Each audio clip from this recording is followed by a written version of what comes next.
అందరికీ మరణాత.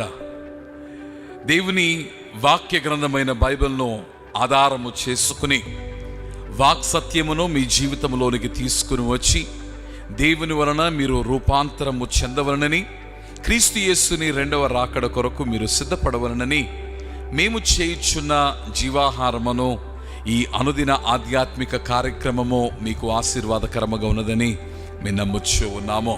మానవుని జీవితంలో మానవుడు కలిగి ఉన్న పరీక్షలు అనేకములు, అలాగునే మానవుడు కలిగి ఉన్న శోధనలు సైతము అనేకములు.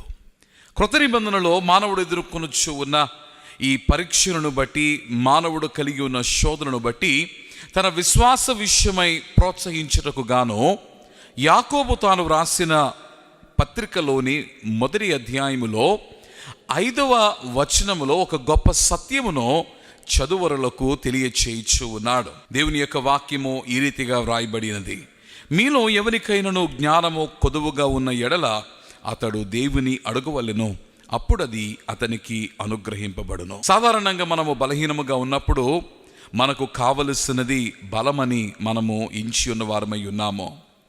మనము శక్తి చాలని వారముగా మనము ఉన్నప్పుడు శక్తి చేత మనము నింపబడవలనని మనము ఆశించుచు ఉన్నాము. పోరాటములో ఉన్నప్పుడు సాధారణముగా ఆ పోరాటమునకు కావలసిన సామర్థ్యత మనలో నింపబడవలనని మనము తలంచుచు ఉన్నాము. కానీ మనలో అనేకులు గుర్తించిన సత్యం ఏమిటి అనగా, నీ శోధనలోనూ నీ పరీక్షలోనూ నీకు కావలసినది జ్ఞానము, దేవుని వలనైన జ్ఞానము. బైబిల్ తెలియచేస్తూ ఉన్నది, బుద్ధియు జ్ఞానము సర్వ సంపదలు ఆయన యందు గుప్తమయ్యున్నవని. మానవుడు లోకములో ఉన్న జ్ఞానమును అన్వేషించి ఆ జ్ఞానమును తన జీవితంలో నింపుకొని ఉన్నను కూడా ఈ పరీక్ష కొరకై, అలాగునే తన శోధన యందును కూడా కావలసిన శక్తి సామర్థ్యత నిండి ఉండకపోవడమును బట్టి అనేక పర్యాయములు ఆ శోధనను జయించిన వానిగా ఉన్నాడు, పరీక్షలో ఓడిపోయిన వానిగా ఉన్నాడు. నీవు సైతము ఈ ఉదయకాల సమయమందు ఒక శోధన యందు నిలిచి ఉన్నావేమో, లేక ఒక పరీక్షను ఎదుర్కొనొచ్చు ఉన్నావేమో. దేవుని యొక్క వాక్యము తెలియచేస్తూ ఉంది, అట్టి సందర్భమందు నీవు నిలిచినట్లయితే నీకు కావలసినది దేవుని వలనైన జ్ఞానము. Often we think that wisdom is just a blessing. దేవుని వలన జ్ఞానము కేవలము ఒక ఆశీర్వాదముగా మనము తలస్తూ ఉంటాము. కానీ in reality God gives his wisdom as a position.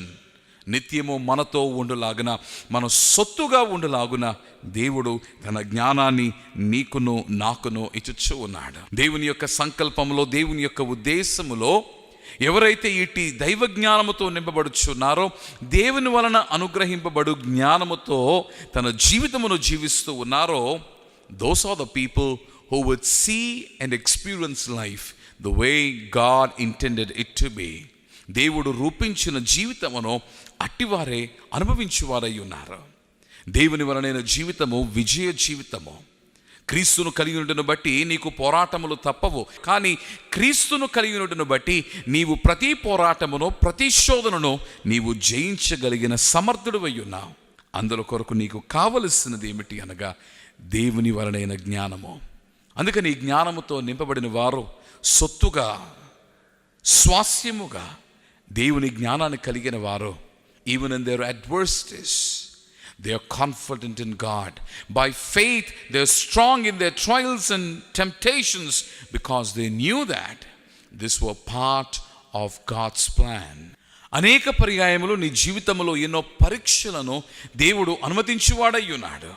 నీ శరీరాశలను బట్టి నీవు శోధనలో పడినప్పుడు, లోకాశల చేత ఆ శోధనలకు నీవు చిక్కి ఉన్నప్పుడు, దేవుని బిడ్డలారా, దేవుని జ్ఞానము నీలో నింపబడినట్లయితే ఆ శోధన నుండి ఎలాగో నీవు తప్పింపబడగలవో, ఆ పరీక్షను ఎలాగో నీవు జయించగలవో నీవు ఎరిగిన వానివై ఉన్నావు. అందుకనే ప్రతిదినము నీవు వాక్సత్యములోనికి వచ్చి దేవుని వాక్య గ్రంథమందు ఉన్న సూత్రములంటిని నీ జీవితములో నింపుకొని దేవుని వలనైన జ్ఞానముతో నీ జీవితమును జీవించు. ప్రతి పరీక్షను, ప్రతి శోధనను జయించు. దేవుడి మాటలను నీ వినికిడిలో దీవించునుగాక. ఆమేన్. ప్రభువా, ఈ వర్తమానమును మా బిడ్డల వినికిడిలో దీవించుము. వారు ఎదుర్కొనొచ్చున్న పోరాటములో, వారు కలిగి ఉన్న శ్రమలో, వారు చిక్కి ఉన్న శోధనలో నీ వలనైన జ్ఞానమును బట్టి వారికి జయమును ఇమ్ము. తండ్రి, పరీక్షలు శోధనలు అధికముగా మేము కలిగి ఉండగా దానికి మించిన జ్ఞానమును నీవు మాకు అనుగ్రహించుటను బట్టి అట్టి పరీక్షలోనూ అట్టి శోధనలోనూ మేము జయము పొందుచున్నామని మేము నమ్ముచు ఉన్నాము. అందుకని నీ వాక్యము తెలియచేసి ఉన్నట్టు మీలో ఎవరైనాను జ్ఞానము కొదువుగా ఎడల అడుగుమని నీవు ఆజ్ఞాపించి ఉండగా తండ్రి, నీ జ్ఞానముతో నింపబడక మేము ఓడిపోవచ్చు ఉన్నావేమో, అందును బట్టి నేను అడుగుచున్నాం. నీ జ్ఞానముతో మమ్మను నింపుము, మా జీవితములు నింపుము. తద్వారా జీవితంలోని ప్రతి పోరాటములోనూ ప్రతి శోధనలోనూ మాకు జయము దయచేయము. ప్రాణప్రియుడైన క్రీస్తు పేర ప్రార్థించుచున్నాము మా ప్రియ పరలోకపు తండ్రి. దేవుడు మిమ్మల్ని దీవించును గాక. మరణాత. Have a blessed day. God bless you.